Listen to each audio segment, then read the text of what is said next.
It's my pleasure to join you again as I continue in this series on evangelism.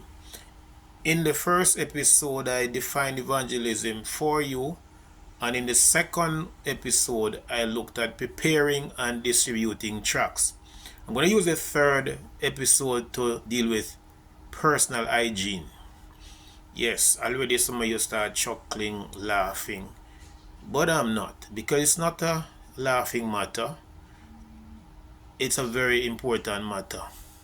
Now, I've gone to several places, and when I begin to speak on the importance of personal hygiene, people do just like what some of you did a while ago. But it's important. Just think about many of the day-to-day activities you perform. You're dressed for work and you ensure that you stay prim and proper. You look that way.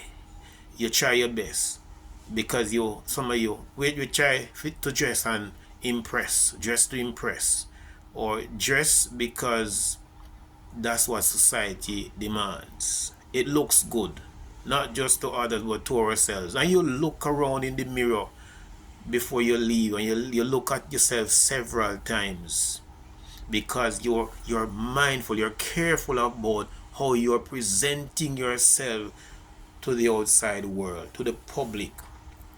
I dare say that given that kind of platform that I laid there, so is it important for us to observe personal hygiene.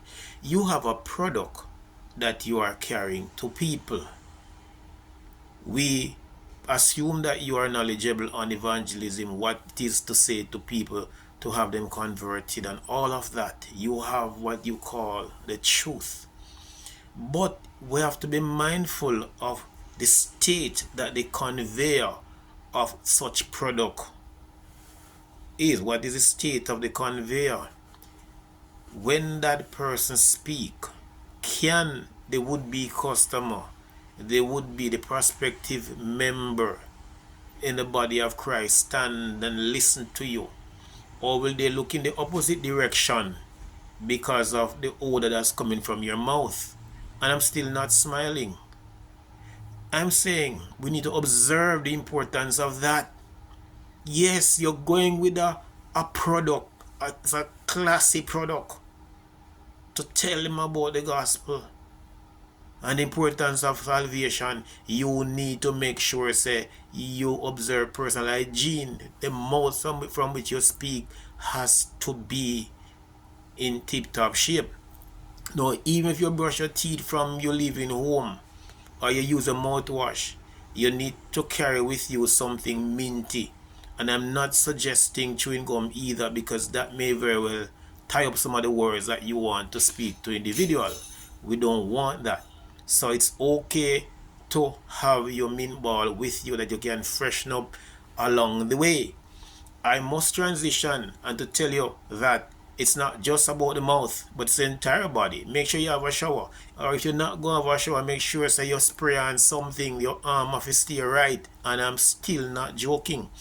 Because that too can be a turn off for people. You want them to want to eat out of your hand, to listen to you without any hindrance. You can't bring that to them, because guess what? The devil is already an hindrance to whatever you were shipping to pass on to them, and then you double that rather, because of how you observe personal hygiene. So it's very important to look at that if you want people to stand and to hear what you have to say.